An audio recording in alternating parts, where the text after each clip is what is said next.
30일 주일 오전 예배 주님께 올려드리겠습니다. 여호와는 나의 목자시니 내게 부족함이 없으리로다. 그가 나를 푸른 풀밭에 누시며 쉴만한 물가로 인도하시는도다. 내 영혼을 소생시키시고 자기 이름을 위하여 의의 길로 인도하시는도다. 내가 사망의 음침한 골짜기로 다닐지라도 해를 두려워하지 않을 것은 주께서 나와 함께 하시니라. 주의 지팡이와 막대기가 나를 안위하시나이다.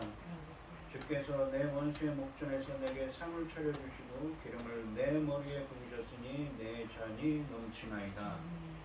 내 평생의 선하심과 인자하심이 반드시 나를 따르리니 내가 여호와의 집에 영원히 살리로다. 아멘. 저희들을 창세전에 택정하시고 여기까지 인도해 주신 주님 감사드립니다. 오늘 예배 가운데 임재하여 주시고 이 예배가 신령과 진정으로 드려지는 예배가 되게 하여 주시옵소서. 이 모든 말씀 거룩하신 예수님의 이름으로 기도드리옵나이다. 아멘. 찬송가 1장입니다. 만국의 근원 하나님 온 백성 찬송 드리고 저천사여 찬송하세. 찬송 성부 성자 성령 아멘. 사도신경 하심으로 신앙 고백하시겠습니다. 자전하사 천지를 만드신 하나님 아버지를 내가 믿사오며 그 외아들 우리 주 예수 그리스도를 믿사오니 이는 성령으로 잉태하사 동정녀 마리아에게 나시고 본디오 빌라도에게 고난을 받으사 십자가에 못 박혀 죽으시고 장사한 지 사흘 만에 죽은 자 가운데서 다시 살아나시며 하늘에 오르사 전능하신 하나님 옆에 앉아 계시다가 저리로서 산자와 죽은 자를 심판하러 오시리라. 성령을 믿사오며 거룩한 교회와 성도가 서로 교통하는 것과 죄를 사하여 주시는 것과 몸이 다시 사는 것과 영원히 사는 것을 믿사옵나이다. 아멘. 교동문 31번입니다.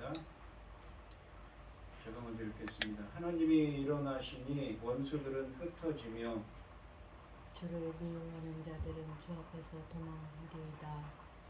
연기가 불려가듯이 그들을 몰아내소서. 불 앞에서 미리 녹음같이 악인이 하나님 앞에서 망하게 하소서. 의인은 기뻐하여 하나님 앞에서 뛰놀며 기뻐하고 즐거워할지어다. 하나님께 노래하며 그의 이름을 찬양하라. 하늘을 타고 광야에 행하시던 이를 위하여 대로를 수축하라. 그의 이름은 여호와이시니 그 앞에 뛰놀지어다. 그의 거룩한 처소에 계신 하나님은 보아의 아버지시며 과부의 재판장이시라.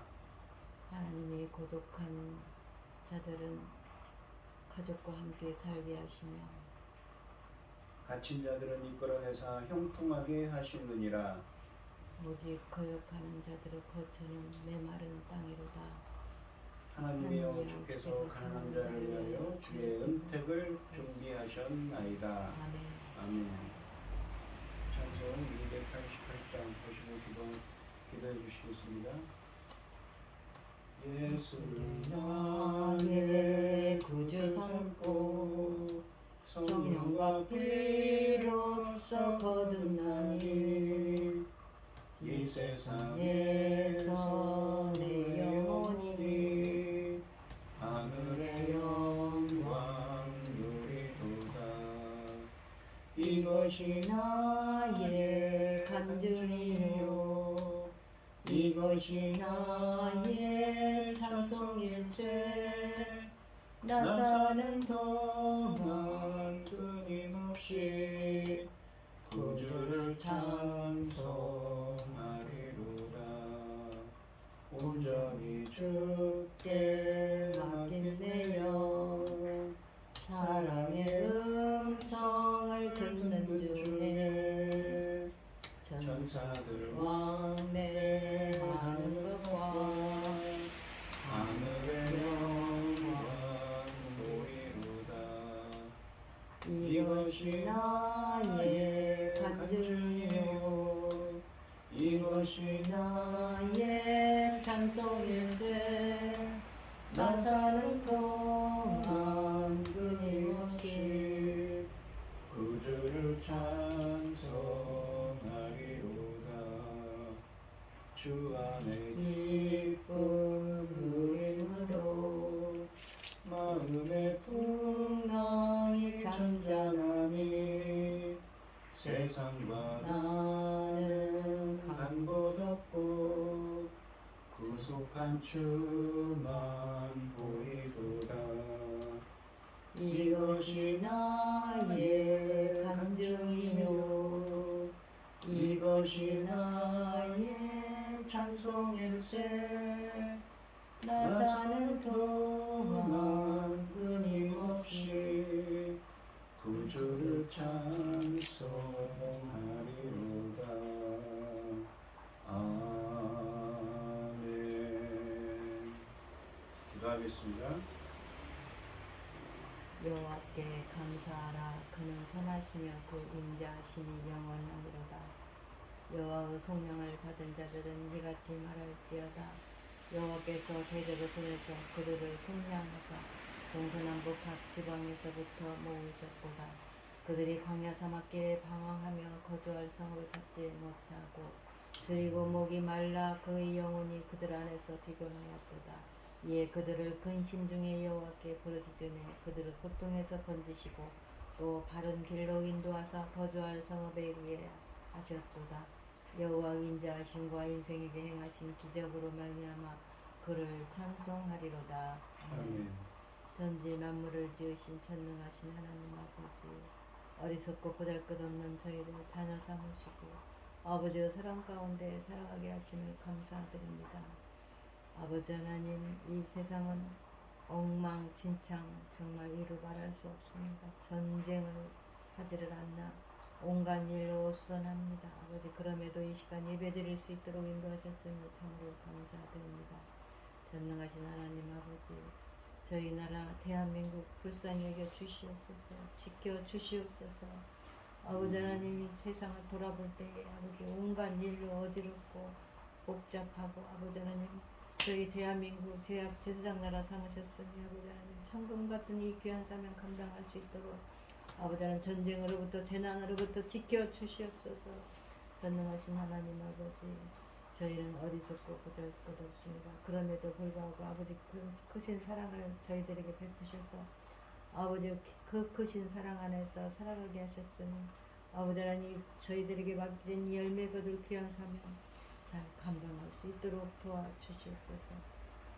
이 열매가 얼마나 귀중한 열매인지 아무도 그 세상도 알지 못합니다. 그러나 천지 만물을 지으신 하나님께서 예정하시고 아버지 하나님 이끌어 가시는 이 열매 천금보다도 귀합니다. 이 모든 말씀을 아버지 하나님 이 열매 거둘 이 모든 말씀을 아버지 하나님 당신이 사랑하는 종에게 넉넉히 열어주셔서 열매 거둘 귀한 하늘 하나님의 천금 같은 열매 거둘 자들을 잘 아버지께 인도할 수 있도록 도와주시옵기를 간절히 원하옵고 이 모든 말씀 억만 죄악 가운데에서 우리를 구원하여 주신 예수 그리스도의 이름으로 기도드리옵나이다. 아멘. 오늘 함께 하실 하나님의 말씀은 창세기 18장 17절로 19절 말씀입니다. 창세기 18장 17절로 19절 말씀입니다. 합독을 하겠습니다. 제가 함께 읽겠습니다. 여호와께서 이르시되 내가 하려는 것을 아브라함에게 숨기겠느냐. 아브라함은 강대한 나라가 되고 천하 만민은 그로 말미암아 복을 받게 될 것이 아니냐. 내가 그로 그 자식과 그 건속에게 명하여 여호와의 도를 지켜 의와 공도를 행하게 하려고 그를 택하였나니 이는 나 여호와가 아브라함에게 대하여 말한 일을 이루려 함이니라. 아멘. 찬송가 559장입니다.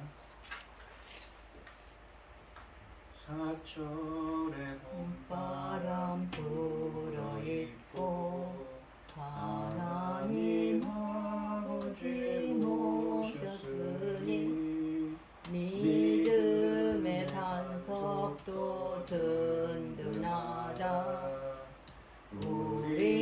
집 즐거운 동산이라 고마워라 임마누엘 예수만 섬기는 우리 집 고마워라 임마누엘 복되고 즐거운 하루하루 어버이 우리를 숨기시고 동기들 사랑에 뭉쳐있고 기쁨과 서름도 같이 하니 한간의 초가도 천국이라 고마워라 임마누엘 예수만 섬기는 우리 집 고마워라 임마누엘 복되고 즐거운 하루하루 아침과 저녁에 수고하여 다같이 일하는 온 식구가 한 상에 들러서 먹고 마셔 여기가 우리의 낙원이라 고마워라 임마누엘 예수만 섬기는 우리 집 고마워라 임마누엘 복되고 즐거운 하루하루. 오늘 본문 말씀의 제목은 내가 그를 택하였나니입니다. 이 오늘 본문 말씀은 아브라함이 99살 때 마므레 상수리 나무에서 하나님을 만난 이야기와 또 소돔과 고모라의 이야기 사이에 있는 말씀입니다. 본문에서 하나님께서는 아브라함을 특별히 선택하고 하란에서 불러내어 언약을 맺은 목적을 말씀하고 계십니다. 17절과 18절 말씀을 보시면 여호와께서 이르시되 내가 하려는 것을 아브라함에게 숨기겠느냐 아브라함은 강대한 나라가 되고 천하 만민은 그로 말미암아 복을 받게 될 것이 아니냐라고 하십니다. 이 구절은 이 창세기 12장 2절로 3절의 아브라함과의 약속을 요약합니다. 그런데 여기서는 강대한 나라가 된다고 그랬죠. 강대한이라는 말이 추가되어서 원래의 약속을 보강하고 있습니다. 원래의 약속은 어디입니까? 창세기 12장 2절로 3절 말씀해 보시면 내가 너로 큰 민족을 이루고 내게 복을 주어 내 이름을 창대하게 하느니 너는 복이 될지라 너를 축복하는 자에게는 내가 복을 내리고 너를 저주하는 자에게는 내가 저주하리니 땅의 모든 족속이 너로 말미암아 복을 얻을 것이라 하신지라라고 하십니다. 그러니까 이 아브라함은 강대한 나라 되고 천하 만민은 그로 말미암아 복을 받게 될 것이다 아니냐라는 말로 이렇게 요약을 합니다. 아브라함이 복의 통로가 된다는 이야기죠. 이 19절 말씀을 보시면 오늘 본문 말씀이 내가 그로 그 자식과 권속에게 명하여 여호와의 도를 지켜 의와 공도를 행하게 하려고 그를 택하였나니 이는 나 여호와가 아브라함에게 대하여 말한 일을 이루려 함이니라 라고 하십니다. 여기 보시면 자식이라는 말은 아들들입니다. 그러니까 내가 그로 하나님께서 그로 아브라함으로 그 자식들 아브라함의 아들들과 권속이라는 말은 그 이후의 아들들과 그 이후의 집들 그 이후의 자손들에게 명하여 여호와의 도를 지켜 의와 공도를 행하려고 그를 택하여 선택했다는 것이지요. 여기서 보시면 여호와의 도를 지켜라고 하는데 도라는 말이 데레크라고 해서 인생의 어떤 방향성을 의미합니다. 인생의 길이죠. 어떤 방향으로 가는가. 여호와의 도라는 것은 성경을 보시면 이 신명기 19장 9절 말씀을 보시면 또 너희가 오늘 내가 너희에게 명하는 이 모든 명령을 지켜. 하나님의 명령을 지켜, 말씀을 지켜 행하여. 말씀을 지키고 행하는 것이 무엇입니까? 내 하나님 여호와를 사랑하는 것이고, 항상 그의 길로 행할 때에는, 그러니까 하나님의 명령, 하나님의 말씀을 지켜 행하는 것은 하나님을 사랑하는 것이고, 또 무엇입니까? 그의 길로, 하나님의 길로 행하는 것입니다. 그러니까 오늘 본문에 있는 여호와의 도를 지키는 것은 주님의 말씀의 길로, 주님의 명령하신 길로 행하는 것입니다. 주님의 말씀, 명령을 지키는 것이지요.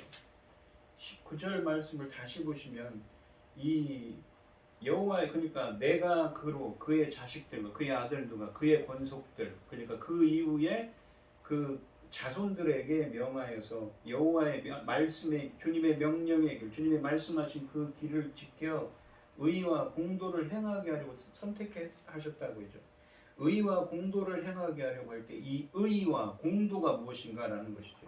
의라는 것은 째다카라고 해서 공의, 의로움으로 번역되는 말입니다. 이 말은 우리가 의롭게 된다는 의미를 담고 있는 말도 비슷한 의미지요. 반면에 공도라고 번역되는데 이 말은 미시파트라고 해서 정의라는 말이 바른 번역입니다. 의와 공도를 행하게 하려고, 의는 공의, 의 또는 의로움을 의미합니다. 한글 성경에서 공도로 번역된 미시파트는 정의를 의미합니다. 그래서 의와 공도는 공의와 정의를 의미하는 것이죠. 이 의라는 말은 무엇입니까? 의라고 되어 있습니다. 이것은 공의 또는 의로움이라고 번역되는 이 말은 하나님의 속성입니다. 하나님은 의로우신 분이시지요. 공정하신 하나님을 의미합니다. 하나님의 속성입니다. 그리고 그 의의 기준은 하나님이십니다. 하나님과 인간의 바른 관계성에 대한 것입니다. 이 말이, 의의 개념이, 이 의롭다는 건 하나님의 속성인데, 의로우신 하나님인데, 공정하신 하나님인데, 그것이 사람에게 쓰이면 이 사람이 의의 기준인 하나님의 기준에 부합했다, 하나님이 인정하셨다는 말입니다. 하나님과 인간의 바른 관계성을 의미하는 말인데, 인간에게 의롭다는 기본적인 의미는 하나님께서 세우신 의의 기준에 도달했다는 것이죠. 그 기준에 부합했다는 말입니다.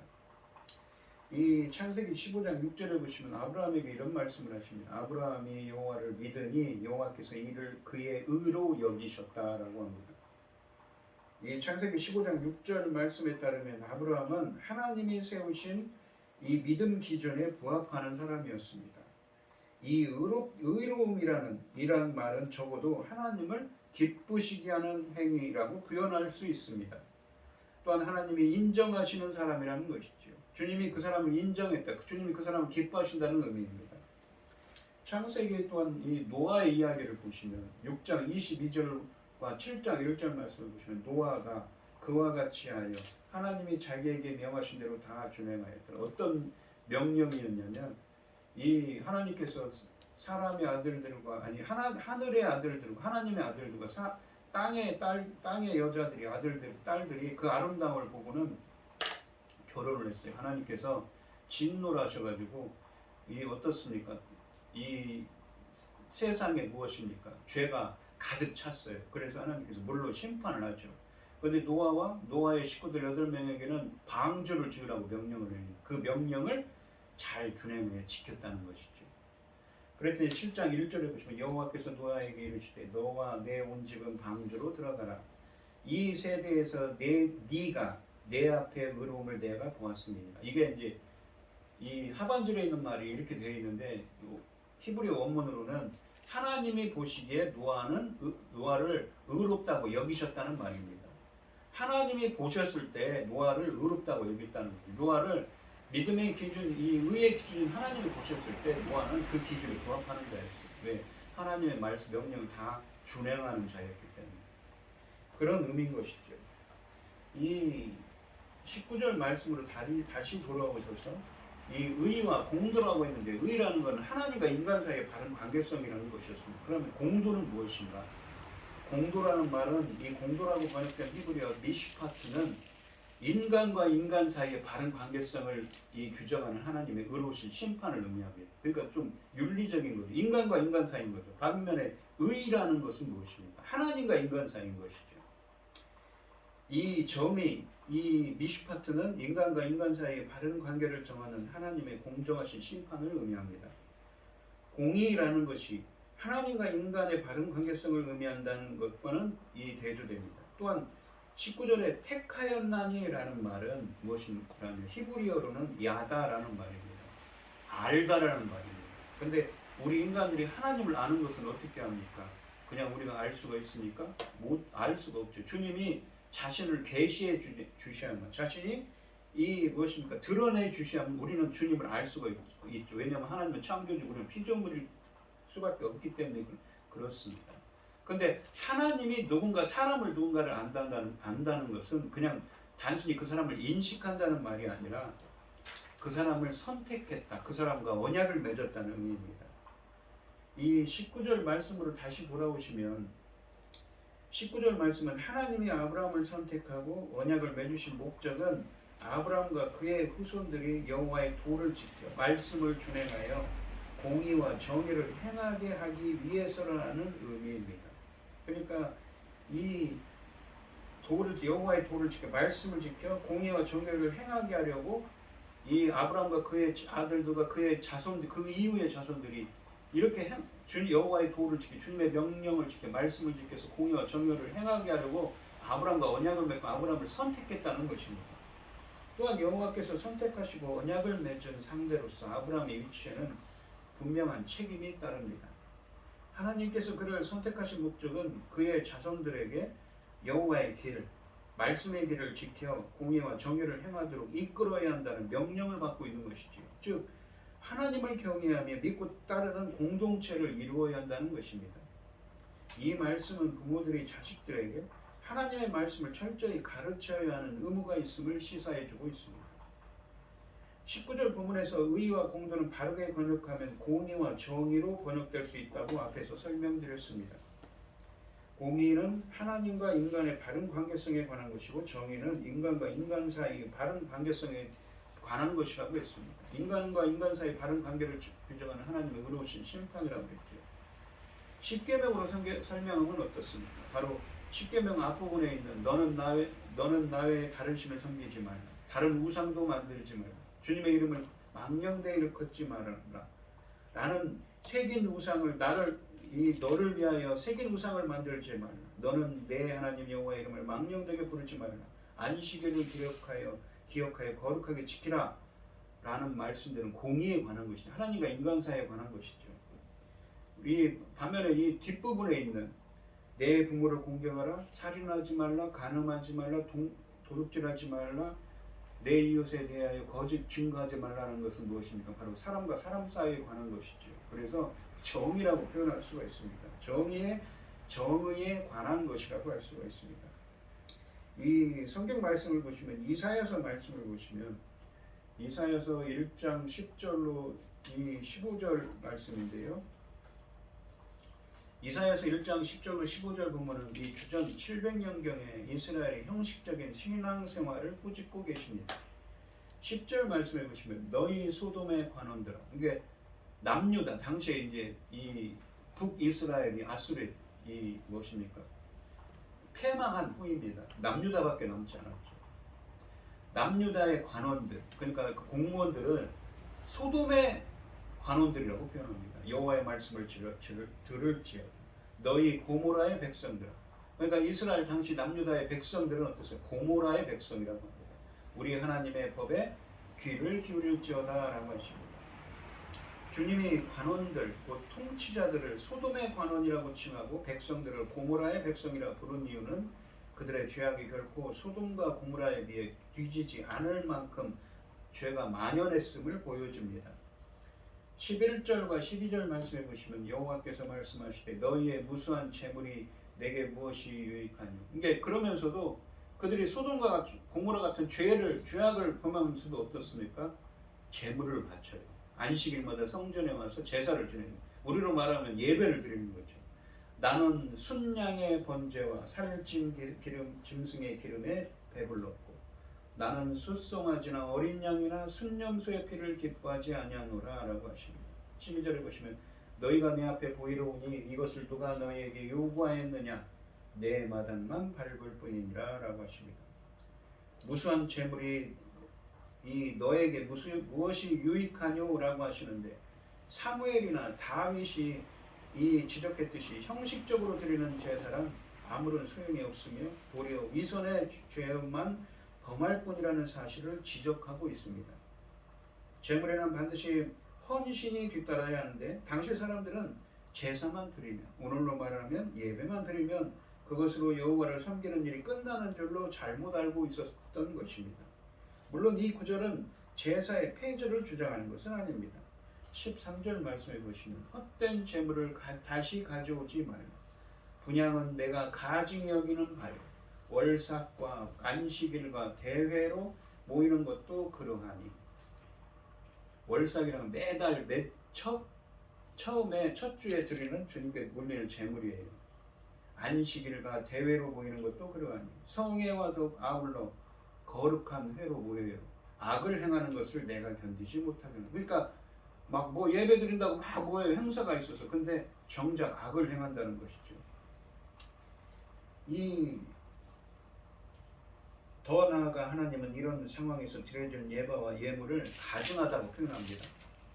성경에서 이 단어는 무엇을 표현할 때 쓰냐면 이방신을 숭배할 때 쓰여지는 표현입니다. 즉 이스라엘이 안식일에 하나님을 예배한다고 하면서 밖에서는 어떻습니까?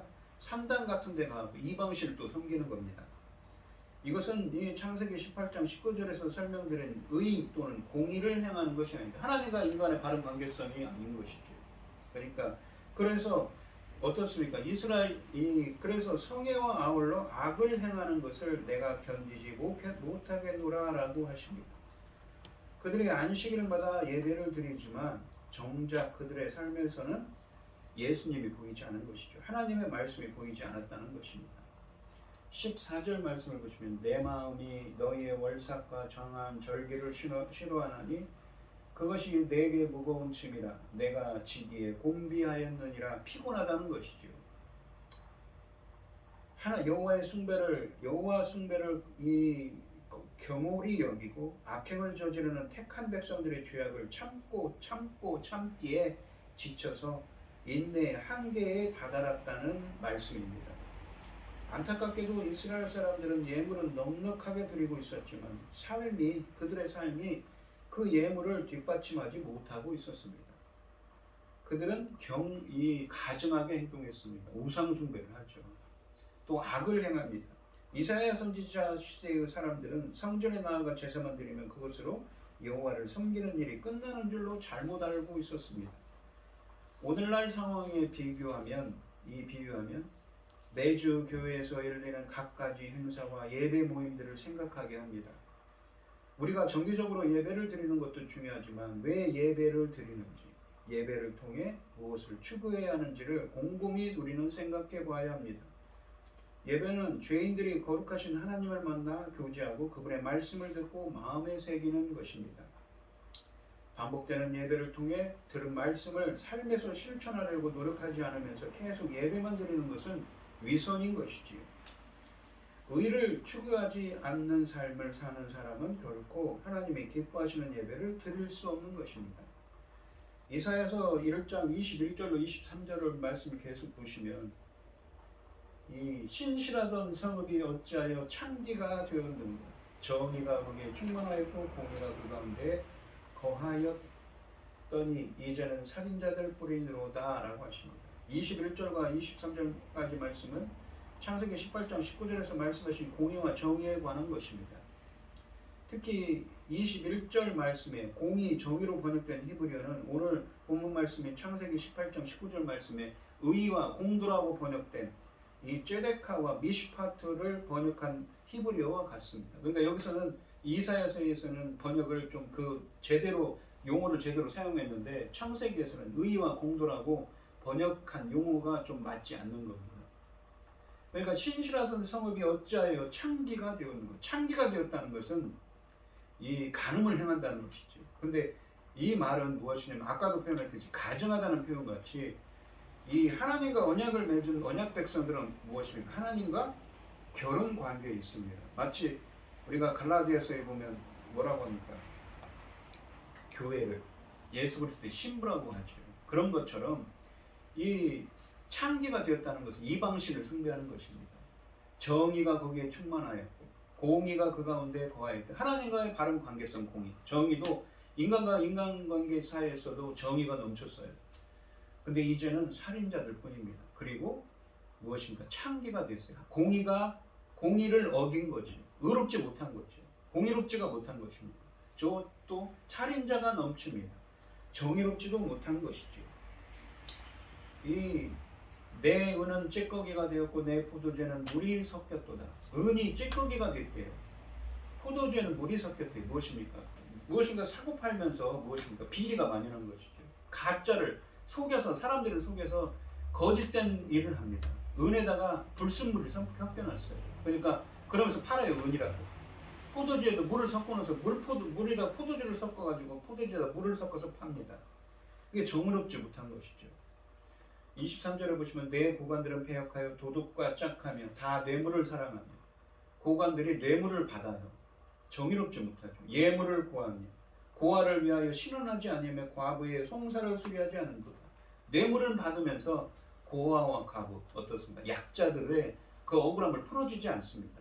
그러니까 재판하는 사람들이 권력기관에 있는 사람들이 정의롭지가 못했던 것이죠. 뇌물만 받고 정의롭게 공정하게 심판하지도 않고 재판하지도 않고 그래서 그런 악한 사회였다는 거죠. 정의롭지가 못한 사회였던 것이죠. 그래서 이 이사야 선지자가 살던 이 남유다를 향해 어떻습니까? 심판의 말씀을 주신 것이죠. 이 이사야 선지자 때 남유다는 공의롭지도 정의롭지도 않았던 것입니다. 창세기 18장 17절부터 19절까지 말씀에서 하나님은 아브라함과 그의 자손들이 주님의 말씀의 길을 지켜 공의와 정의를 행하게 하려고 아브라함을 선택하고 언약을 맺으셨다고 하셨습니다. 그런데 주전 700년경에 남유다의 백성들은 공의롭지도 정의롭지도 않았기 때문에 이사야 선지자를 통해 주님은 이스라엘의 심판을 선언하고 계십니다. 오늘 본문 말씀이 19절 하반절을 다시 보시면 이는 나 여호와가 아브라함에게 대하여 말한 일을 이루려 함이니라 라고 하십니다.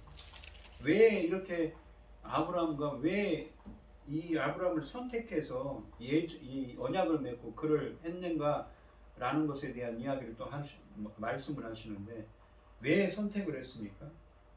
그 자식들, 그 아들들과 그 이후의 후손들에게 주님의 말씀의 길을 지켜 공의와 정의를 행하게 하려고 그를 선택했는데 이것은 나 여호와가 아브라함에게 대해서 말한 일을 이루기 위해서라고 또한 말씀하십니다. 이 말씀은 그의 자손이 여호와의 도를 지켜 의와 공도를 행하여 아브라함에게 배운 대로 하면 어떻습니까? 주님은 이 아브라함에게 약속한 대로 다 이루어 주겠다는 의미를 담고 있습니다. 즉 자녀들이 아브라함의 자녀들과 아들들과 그 이후의 자손들이 어떻습니까? 하나님의 말씀대로 행하면 창세기 12장 등에서 말씀하신 이 아브라함에게 임한 하나님의 언약적 축복이 그의 자손들에게도 임하게 된다는 것입니다. 이 창세기 12장 2절과 3절을 다시 보시면 내가 너로 큰 민족을 이루고 내게 복을 주어 내 이름을 창대하게 하려니 너는 복이 될지라. 그러니까 이러한 복을 주신다는 것이죠. 아브라함에게 약속한 것을 이루어준다는 것입니다. 공의와 정의를 행하는 아브라함의 자손에게 말입니다. 여러분 아브라함의 자손이 누구입니까? 바로 로마서 4장에 보시면 예수 그리스도를 믿는 자라고 얘기합니다. 성경에 나오면 마태복음 1장에 보면 아브라함의 예수님의 족보가 나오죠. 아브라함, 다윗, 성경에 나오는 인물들이 나옵니다. 그 족보에 들어가는 자가 누구입니까? 바로 예수 그리스도와 함께하는 천국의 상속자들이죠. 예수 그리스도를 믿음 안에 있는 자들입니다. 너를 축복하는 자에게는 내가 복을 내리고 너를 저주하는 자에게 내가 저주하리니 땅의 모든 족속이 너로 말미암아 복을 얻을 것이라 하신지라. 그러니까 아브라함이 어떤 이러한 은혜를 주셨는데 무엇입니까? 그를 강성하게 창대하게 하시고 그에게 축복권을 주셨어요. 다른 사람들에게 축복할 수 있는 권한을 주신 것이죠. 그 다른 사람들을 중보할 수 있는 권한을 주십니다. 이 창세기 본문에서 문맥적으로 보시면 창세기 28장 오늘 본문 말씀 17절로 19절 말씀에서 하나님은 이제 소돔과 고모라를 심판할 가능성에 대해 아브라함과 대화를 나누어야 합니다. 그렇게 고민하고 계신 것이죠. 근데 이 창세기 12장 3절 말씀에서 보듯이 특별히 아브라함은 하나님이 주신 약속으로 인해 다른 민족들의 축복과 저주의 수단이 될 사람이었습니다. 그러니까 복의 통로가 될 수 있는 사람이었어요. 그를 축복하는 자에 복을 주시고 그를 저주하는 자에게 이 하나님의 심판이 임하는 것입니다. 즉 아브라함과 그의 자손들이 주님의 말씀의 길을 지켜 공의와 정의를 행했다면 복의 통로가 될 수 있다는 의미입니다. 아브라함에게 계획을 알린다면 열국이 아브라함을 통해 복을 받게 하리라는 약속을 실현하시는 셈이었습니다. 하나님의 이와 같은 태도는 하나님이 자기 백성으로 민족들, 특히 심판의 위협에 처한 민족들을 위해 중보하는 일에 함께하기를 원하신다는 사실을 보여줍니다. 또한 하나님은 아브라함을 선택하시고 그에게 그 자식과 번속에게 명하여 여호와의 말씀의 길을 지켜 행하도록 인도할 책임을 맡기셨습니다. 다시 말해 그들은 의와 공도를 행해야 했습니다. 그들이 하나님께 순종할 때 하나님은 그들을 통해 역동적으로 일하셔서 아브라함에게 주신 약속을 이루어 가실 것입니다. 이 점이 아브라함이 소돔의 구원을 위해 중보할 수 있는 근거였기 때문에 강조되고 있는 것입니다. 그래서 의인 50명만 있으면 어떻게 하시겠습니까? 40명만 있으면 어떻게 하시겠습니까? 10명만 있으면 어떻게 하시겠습니까? 라고 계속 중보하죠. 주님께 기도하죠. 하나님이 아는 사람들, 특별히 언약의 말씀을 주시고 선택을 받은 사람들은 열방을 위해 기도하고 그들이 여호와의 도를 지키도록 말씀의 길로 공의와 정의를 행하도록 인도할 책임이 있다는 것입니다. 바로 제사장적인 사명을 의미하는 것이죠. 하나님이 당신의 계획을 아브라함에게 알리신 이유는 바로 그분이 아브라함에게 약속하시고 선택하셨기 때문입니다. 창세기 19장 29절 말씀에 따르면 여호와께서 이 도시에 임박한 심판에서 롯을 건져주겠다고 보장하신 것 역시 아브라함과 하나님의 특별한 관계 때문이었습니다. 언약을 통해 아브라함이 얻게 된 위치를 고려하신 하나님은 소돔과 고모라에 대한 계획을 이 아브라함과 의논하기로 결정하셨습니다. 이를 통해 하나님은 다른 민족들과의 관계에서 하나님의 약속을 받은 자로서 아브라함의 역할을 공개적으로 드러내시는 것입니다. 이 갈라디아서 3장 8절과 9절 14절 말씀을 보시면 또 하나님이 이방을 믿음으로 말미암아 의로 정하실 것을 성경이 미리 알고 먼저 그러니까 이방 사람들을 믿음을 통하여서 의로 정하실 것을 의롭게 그들로 의로운 사람들로 정하실 것을 성경이 미리 알고 예정하시고 먼저 아브라함에게 복음을 전하되 모든 이방인이 너로 말미암아 복을 받으리라 하셨느니라. 열방이 아브라함을 통하여서 이 복을 받게 될 거라고 복의 축복의 근원이 된다고 하셨죠. 그러므로 믿음으로 말미암은 자는 믿음이 있는 아브라함과 함께 복을 받느니라. 그러니까 믿음으로 말미암은 자는 누구입니까? 예수 그리스도를 믿는 자죠. 갈라디아서입니다. 주님을 믿는 자들은 믿음 안에 있는 자들은 아브라함과 복과 함께하는 것입니다. 이는 그리스도 예수 안에서 아브라함의 복이 이방인에게 미치게 하고 또 우리로 하여금 믿음으로 말미암아 성령의 약속을 받게 하려 함이라라고 하십니다. 그러니까 그 아브라함의 이 복에 주신 복에 참여하는 자가 되고 그 아브라함의 자손이기 때문에 아브라함에게 주신 약속들이 이어진다는 것이지요. 이 갈라디아서 3장 8절과 9절 14절 말씀은 창세전에 택정하시고 예정하신 오늘날을 살아가는 예수님을 믿는 기독교인들도 앞에서 설명한 아브라함의 축복권에 마찬가지로 참여할 수 있다는 것을 의미합니다. 로마서 4장 말씀도 예수 그리스도를 믿는 자가 아브라함의 믿음에 속한 자, 아브라함의 영적 자손이라고 말씀하십니다. 세계에는 많은 사람들이 아직도 크고 작은 전쟁과 기근으로 어려움을 겪고 있습니다. 그들을 위해 아브라함처럼 기도해 주시기 바랍니다. 또한 우리의 다음 세대뿐만 아니라 열방을 아브라함에게 주신 복을 함께 누릴 수 있도록 여호와의 도, 그러니까 말씀의 길을 지켜 주님의 그 말씀을 준행하고 지켜 행하여 예수님께 인도할 임무를 받은 것이 또한 우리들입니다. 그러한 사명을 잘 감당하는 우리 성도님들이 되시기를 축원드리겠습니다. 기도하겠습니다. 하나님 아버지 감사합니다. 오늘 본문 말씀에서는 믿음의 조상인 아브라함을 왜 하나님께서 선택하신 목적에 대해서 그를 하란이라는 곳에서 불러내시고 믿음의 조상으로 삼으신 이유가 무엇인지 말씀하십니다. 여호와의 도를 지켜 그의 아들들과 또 그 이후의 가정들이 그 이후의 자손들이 여호와의 도를 지켜 여호와의 말씀을 지켜 행하여 순종하여서 공의와 정의를 행하게 하려고 하나님과 바른 관계를 유지하고 또 하나님이 인정하는 자가 되게 하고 인간과 인간 사이에도 바른 관계를 유지하는 정의로운 사회가 되기를 원하셔서 그를 선택했다고 그와 언약을 맺으셨다고 합니다. 저희들의 자손들에게도 이러한 주님의 말씀을 지켜 행할 수 있도록 말씀 교육이 잘 이루어지게 하여 주시옵시고 그 아브라함에게 임한 축복이 저희들에게도 임할 수 있도록 이렇게 행하는 자들에게는 아브라함의 축복의 권한을 복의 통로가 되는 제사장적 사명을 감당할 수 있는 자들이 되게 하신다고 하였사오니 저희들에게도 축복의 통로가 되게 하여 주시옵시고 그 말씀을 지키는 저희들을 통하여서 공의와 정의가 이 사회에 강같이 흐르게 하여 주시옵시고 또한 저희들을 통하여서 이 사회가 변화되고 믿음의 사람들이 되게 하여 주셔서 주님께 영광을 돌릴 수 있는 저희들이 되게 하여 주시옵시고 예수님께 열방을 이끌어갈 수 있는 제사장적 사명을 감당할 수 있는 저희들이 되게 하여 주시옵소서. 이 모든 말씀 거룩하신 예수님의 이름으로 기도드리옵나이다. 아멘. 찬송가 515장입니다. 눈을 들어 하늘 보라 어지러운 세상 중에 곳곳마다 선한 영의 탄식 소리 들려온다.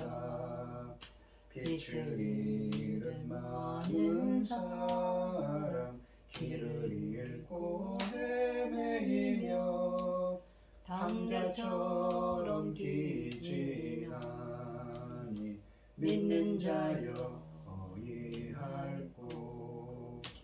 눈을 들어 하늘 보라 어두워진 세상 중에 외치는 자 많건 많은 생명수는 말랐어라.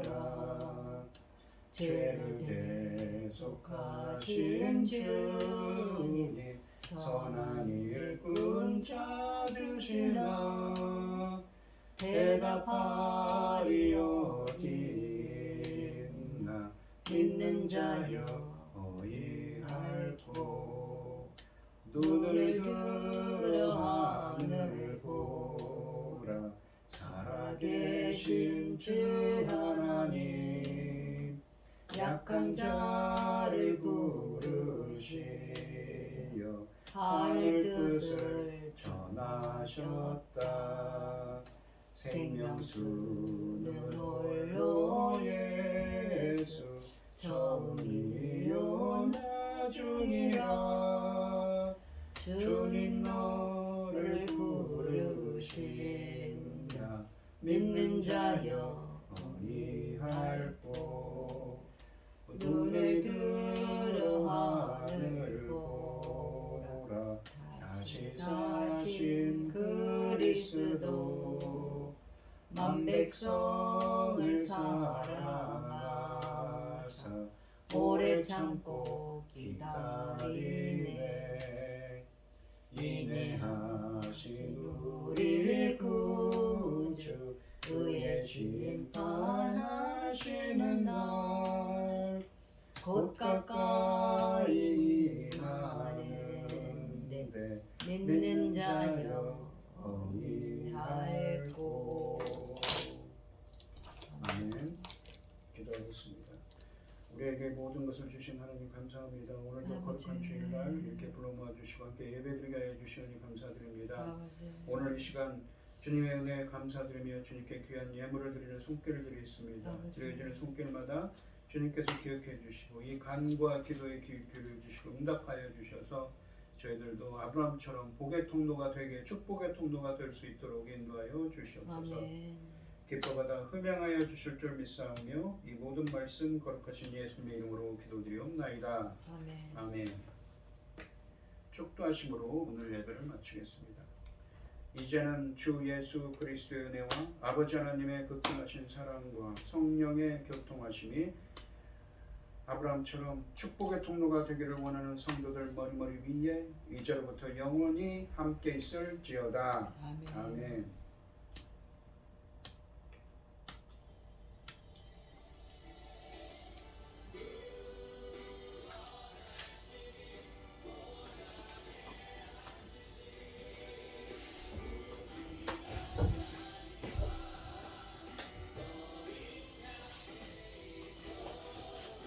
말씀